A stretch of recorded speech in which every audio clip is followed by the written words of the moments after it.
Does everything have a link? And no, I'm not talking about Link from Zelda. I'm talking about links like in chains. More specifically, Markov chains. Do Markov chains provide links from the past to predict things that can happen in the present or even predict things in the future? Welcome to today's video where I'll be going over Markov chains, how they work, and what they can help us with.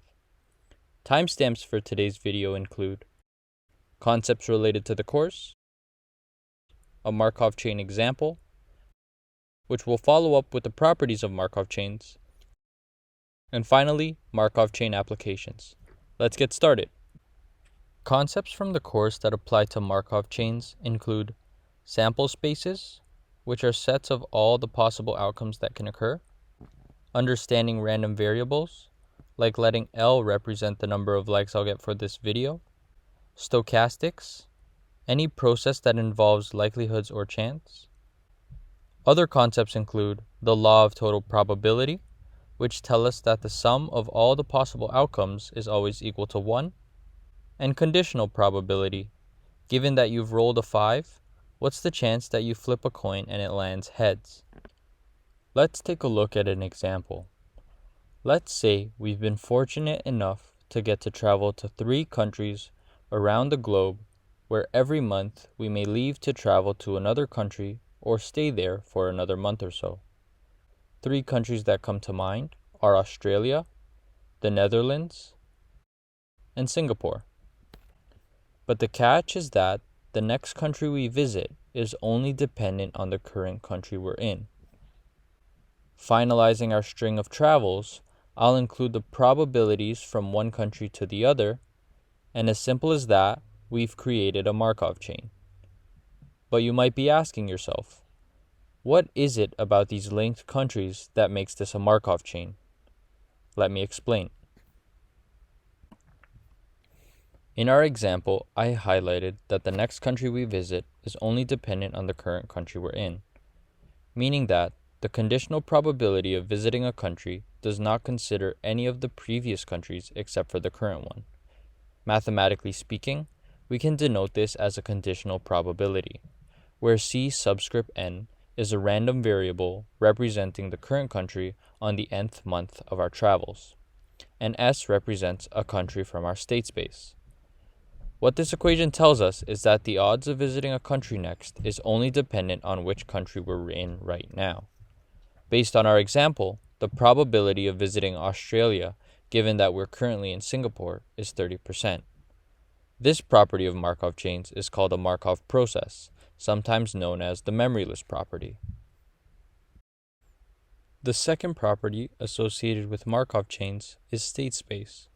State spaces, which sound a lot like sample spaces, are analogous in the sense that state spaces represent the total set of possible outcomes. In our example, our state space included our 3 countries, Australia, Singapore, and the Netherlands. A more compact way of denoting the associated probabilities of a Markov chain is by using a transition matrix. Now, if you've forgotten your matrix multiplication, don't worry, I'll walk you through the process. As you can see, our columns indicate our current state, while our rows represent our future state. Here we can see where the law of total probability applies, as each of our columns sum up to 1. With respect to our example, this means that when we're in the Netherlands, there is a 60% chance of going to Singapore, a 30% chance of going to Australia, and a 10% chance of spending another month in the Netherlands. The fourth and final property that I'll mention in this video is steady states. Steady states, typically denoted by pi, describes a distribution that will be identical to future distributions. 2 concepts that I'll mention that are related to steady states, but are beyond the scope of this video, are irreducibility, which asks, can we get stuck between states? And periodicity, which asks, will we be back periodically? Given our 3 destinations, can we find a distribution of visits that will repeat itself? What we'd need to do is find the state after our initial state.